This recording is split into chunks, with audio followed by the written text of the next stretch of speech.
মহিলা রোগীদের ক্ষেত্রে প্রায় একটা কমপ্লেইন থাকে যে প্রসবের পর হতে তাদের অর্শের সমস্যাটি প্রায় দেখা দিয়ে থাকে।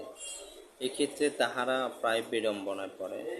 তাহলে প্রসবের পরবর্তী সময় যদি অর্শ হয়ে থাকে, এক্ষেত্রে হোমিওপ্যাথিতে খুবই কার্যকরী চিকিৎসা রয়েছে।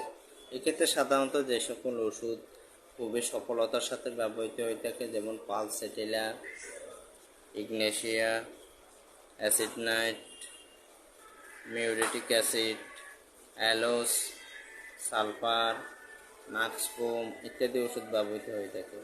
এক্ষেত্রে একজন অভিজ্ঞ হোমিওপ্যাথিক চিকিৎসকের শরণাপন্ন হয়ে তার তত্ত্বাবধানে ওষুধ সেবনের মাধ্যমে গর্ভাবস্থা বা প্রসব পরবর্তী সময়ে যদি অর্শের সমস্যা দেখা দেয়, এক্ষেত্রে হোমিওপ্যাথিতে বিনা অপারেশনে খুবই কার্যকরী হোমিওপ্যাথিক ওষুধ রয়েছে। এক্ষেত্রে ধৈর্য সহকারে নিয়মিত ওষুধ সেবনের মাধ্যমে এবং খাদ্যাভ্যাসের পরিবর্তনের মাধ্যমে স্বাভাবিক জীবনযাপন করে অর্শমতো কষ্টদায়ক এই ব্যাধি থেকে আরোগ্য লাভ করা সম্ভব ইনশাআল্লাহ। এক্ষেত্রে একজন অভিজ্ঞ চিকিৎসকের সুপরামর্শ মেনে জীবনযাপন করাটা খুবই প্রয়োজন মনে করি ইনশাআল্লাহ।